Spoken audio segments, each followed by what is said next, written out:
Hello friend, welcome to our YouTube channel my achievers. सबसे पहले मैं आप लोग को बता दूं कि मैं एसके जो एक एजुकेटर हूं और मैंने एक नया चैनल क्रिएट किया हुआ है यूट्यूब प्लेटफॉर्म पे।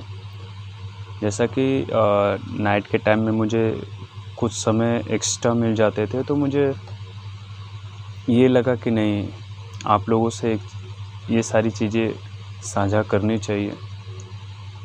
तो मैं एक माई अचीवर्स करके एक चैनल क्रिएट किया हूँ, जिसके माध्यम से मैं academic classes and competitive classes, all bounded competitive classes की क्लासेस लूँगा और साथ ही साथ प्रैक्टिस वगैरह भी कंडक्ट कराया जाएगा इस चैनल के माध्यम से।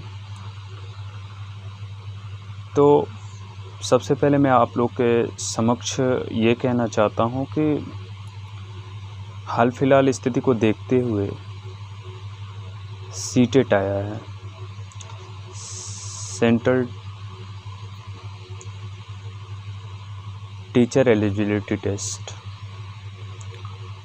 इसमें सर्वप्रथम हमें ये करना होता है, जैसे कि इसको क्वालिफाई करने के लिए हमें पहले से ही डीएलएड या बीएड वगैरह करने होते हैं और उनको पास करने के तत्पश्चात या फिर अपेयरिंग में भी अप्लाई किया जा सकता है सीटेट को या फिर स्टेट टेट को। तो सीटेट में ये होता है, कई लोग ये सारी चीज़ें जो मतलब बिगिनर होते हैं इसके परिप्रेक्ष्य से, तो लोग ये जानना पसंद करते हैं कि इसके आरंभ में कौन कौन से सब्जेक्ट हैं और किन किन सब्जेक्टों से रिलेटेड, किन किन सब्जेक्टों से संबंधित इसमें क्वेश्चंस आते हैं और कितने कितने क्वेश्चन आते हैं एक एक सब्जेक्ट से और कितने कितने अंक के होते हैं। तो सबसे पहले हम आप लोगों को इस चैनल के माध्यम से बताना चाहूँगा कि इसके दो पेपर होते हैं। एक पेपर फर्स्ट होता है, फर्स्ट पेपर जो प्राथमिक शिक्षक के लिए होता है, और सेकंड पेपर जो उच्च प्राथमिक शिक्षक के लिए होता है। प्राथमिक शिक्षक 1 से 5 हेतु होता है और उच्च प्राथमिक शिक्षक 6 से 8 तक होता है, कक्षा 6 से 8 तक। माफ़ कीजिएगा क्योंकि मेरा ये फर्स्ट वीडियो है, तो इसमें कई सारी त्रुटियाँ भी देखने को आपको मिलेंगी, तो उसके लिए मैं क्षमा चाहूँगा क्योंकि ये मेरा फर्स्ट एक्सपीरियंस है। इससे पहले मेरा कोई एक्सपीरियंस नहीं है विशेषतः डिजिटल प्लेटफॉर्म पे, तो उसके लिए मैं क्षमा याचक हूँ आपसे। तो प्राथमिक शिक्षक के लिए 1 से 5 तक होता है और सेकंड पेपर जो होता है वो आपका एलिमेंट्री के लिए यानी उच्च प्राथमिक शिक्षक के लिए होता है, जो 6 से 8 तक होता है। इसमें क्या होता है कि 5 सब्जेक्ट से मतलब पेपर फर्स्ट में क्वेश्चन दिए जाते हैं और पेपर सेकंड में 4-5 सब्जेक्ट से इसमें भी दिए जाते हैं। फर्स्टली मैं आपको बताना चाहूँगा कि 1 से 5 वाले में प्रश्न पत्र प्रथम में किन किन सब्जेक्ट से और कितने कितने हर एक सब्जेक्ट से प्रश्न आते हैं तथा कितने कितने अंक के आते हैं और क्या क्वालिफाइंग मार्क्स होता है, कितने पे हम किस चीज़ को क्वालिफाई करेंगे और अदर स्टेट में जाएंगे तो कितने पे क्वालिफाई माने जाएंगे।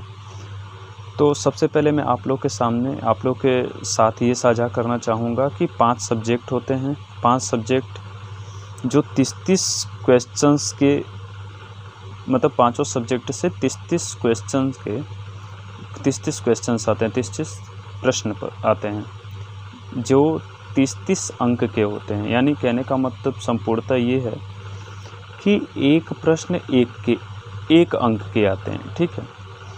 पहला होता है आपका बाल विकास एवं शिक्षण विधि, जो 30 प्रश्न के होते हैं और 30 अंक के आते हैं, यानी एक क्वेश्चन 1 अंक के आते हैं। दूसरा होता है आपका हिंदी, मतलब प्रथम भाषा 2 भाषा होते हैं, वो आपके अपने हिसाब से इसमें चूज़ करने होते हैं कि आप किस में सूटेबल हैं। प्रथम भाषा आता है। फर्स्ट लैंग्वेज प्रथम भाषा आपका 30 प्रश्न का होता है और ये भी 30 अंक का होता है। सेकंड भाषा जो होता है ये भी 30 प्रश्न का होता है, ये भी 30 अंक के होते हैं। और चौथा जो है कि सब्जेक्ट जो मतलब सब मिला जुला के 4-5 वर्ग में बटे होते हैं। 5 वर्ग में 5वां वर्ग है गणित। गणित वर्ग से आपका 30 क्वेश्चन आते हैं और 30 क्वेश्चन जो है कि 30 अंक के होते हैं। फिर पर्यावरण अध्ययन से 30 क्वेश्चन आते हैं, 30 प्रश्न आते हैं, ये भी 30 अंक के होते हैं। आफ्टर ऑल इसमें ये देखा जाता है कि मतलब लगभग शिक्षण विधि 30 अंक के आते हैं। हिंदी में आपके 15 नंबर के आपके बाल विकास एवं शिक्षण विधि से क्वेश्चन होते हैं, ठीक है। और दूसरी भाषा में भी अगर आप ले रहे हैं तो इसमें भी बाल विकास एवं शिक्षण विधि से क्वेश्चन होते हैं। मैथमेटिक्स यानी गणित में भी लेते हैं तो इसमें भी बाल विकास और शिक्षण विधि से क्वेश्चन होते हैं 15 नंबर के, और इसमें 15 नंबर के क्वेश्चन होते हैं।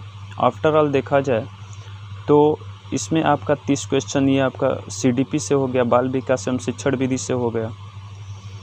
15 नंबर इसमें, 15 नंबर इसमें, 15 नंबर इसमें एंड 15 नंबर इसमें, यानी इसको देखा जाए को टोटल मिला करके तो 60 प्रश्न इसमें आते हैं, स्पेशली CDP से और शिक्षण विधि से।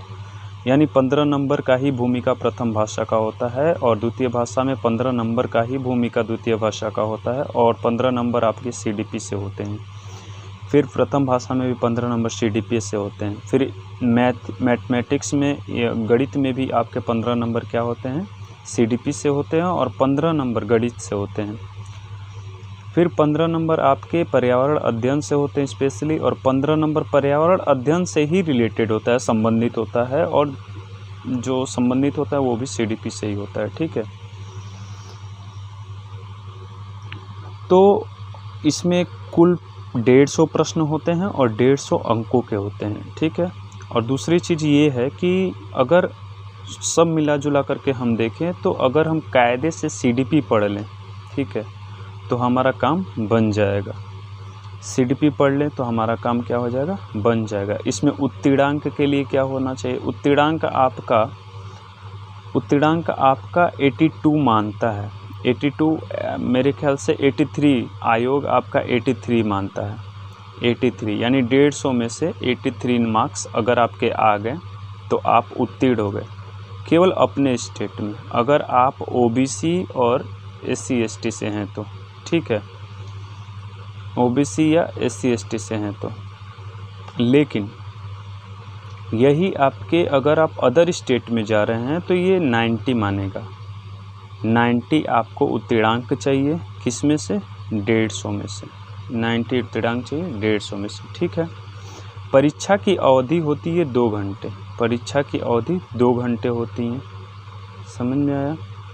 2 घंटे में हमें ये 5 वर्ग के पेपर को सॉल्व करने होते हैं, जो एक देखा जाए तो सब मिला जुला करके सफिशिएंट टाइम है।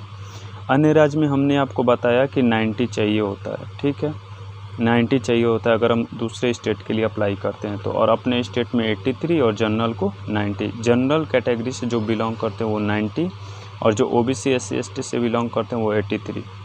और अन्य राज्य में जाएंगे तो 90 दोनों को ये अप्रॉक्स देने होते हैं, जहाँ तक कि मुझे मालूम है। अब बात करते हैं द्वितीय प्रश्न पत्र की। द्वितीय प्रश्न पत्र में क्या है कि इसमें 4 सेक्शन बटे होते हैं। 4 सेक्शन बटे होते हैं। देखे जाए इसमें कायदे से तो सेक्शन इसमें 5 ही होते हैं। जैसे मान लीजिए कि पहला है बाल विकास एवं शिक्षण शास्त्र, जो 30 नंबर के होते हैं, 30 क्वेश्चन आते हैं, 30 अंक के आते हैं।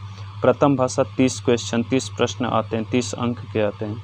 द्वितीय भाषा 30 प्रश्न 30 अंक के आते हैं। विज्ञान, गणित या सामाजिक अध्ययन, तो ये मान लीजिए कि साइंस के ही अंतर्गत आ जाएगा। ये 60 क्वेश्चन के आते हैं, ये 60 अंक के। कुल अंक देखा जाए तो कुल अंक आपके अधिकतम 150 अंक होते हैं, ठीक है। 150 प्रश्न होते हैं, 150 अंक होते हैं। इसमें भी ठीक वही चीज़ें हैं कि अगर हम 83 पा गए OBC कैटेगरी या फिर SC ST से आ रहे हैं 83 पा रहे हैं, 83 में मतलब कि 150 में 83 पा गए तो हम अपने स्टेट में एलिजिबल हैं। लेकिन यही हम अदर स्टेट की बात करें तो 90 हमें चाहिए होता है, 90 चाहिए होता है 150 में, ठीक है। तो हम अदर स्टेट के लिए एलिजिबल है। और अगर हम बात करें जनरल कैटेगरी की तो उसमें 90 चाहिए होता है अपने स्टेट में, और अदर स्टेट में भी शायद 90 ही चाहिए होता है, ठीक है। इसमें परीक्षा की अवधि पूछा जाए, एग्ज़ाम का ड्यूरेशन पूछा जाए तो इसमें एग्ज़ाम की ड्यूरेशन की बात की जाए तो 2.5 घंटे इसमें भी होता है, जो एक सफिशिएंट समय है, सफिशिएंट टाइम है। और बात की जाए परीक्षा के आयोजन की, तो परीक्षा की आयोजन वर्ष में 2 बार आयोजित की जाती है, ठीक है। वर्ष में 2 बार आयोजित किया जाता है। प्रीवियस ईयर की बात करें, पिछली बार की बात करें तो पिछली बार अभी हमारा देखा गया है, अभी हमारा दिसंबर में ही एग्ज़ाम देखा गया है, दिसंबर में ही एग्ज़ाम को देखा गया है। फिर नेक्स्ट इस जुलाई में एग्ज़ाम होने जा रहा है। तो जो भाई बंधु मित्र जो भी हैं, बहन हैं, वो अगर इच्छुक हैं और डीएलएड बीएड कर रही हैं, अपेयरिंग में हैं, अगर इच्छुक हैं तो सीटेट अप्लाई करें, अभी भी समय है। और इससे एग्ज़ाम को क्वालिफ़ाई करें। ये केवल क्वालिफ़ाइंग एग्ज़ाम होता है। इसको क्वालिफ़ाई करने के बाद से ही हम मतलब कि दे सकते हैं, आगे स्टेट दे सकते हैं अगर राज्य स्तर की बात की जाए तो। अगर अदर स्टेट की बात की जाए तो मतलब जो टीचिंग से संबंधित हो उसको भी दे सकते हैं, DSSS भी दे सकते हैं, PRT दे सकते हैं, KBS के अनुरूप जो भी चीज़ें आती हैं जो टीचर के अंतर्गत बात की जाए वो सारे के सारे दे सकते हैं। तो कुल मिलाकर के मेरा फर्स्ट वीडियो में यही सारी चीज़ें था जो एक सीटेट के बिहाफ पे मुझे कुछ बताने थे। मैंने सोचा कि आपके साथ साझा करूं। जो मैंने आपके सामने रखा, इसमें जो भी त्रुटियां होंगी उसके लिए मुझे खेद है, क्योंकि मैं इस प्लेटफॉर्म पे अभी नया हूं।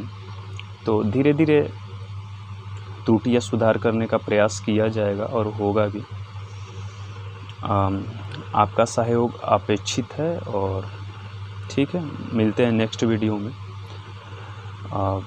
वीडियो अच्छा लगा हो तो सब्सक्राइब का बटन प्रेस कर दीजिएगा, बेल आइकन प्रेस कर दीजिएगा, ताकि आगे वीडियो से रिलेटेड जुड़ी जानकारी हो तो आपके साथ साझा करने में कोई दिक्कतें ना आए। ठीक है, मिलते हैं नेक्स्ट वीडियो में। धन्यवाद।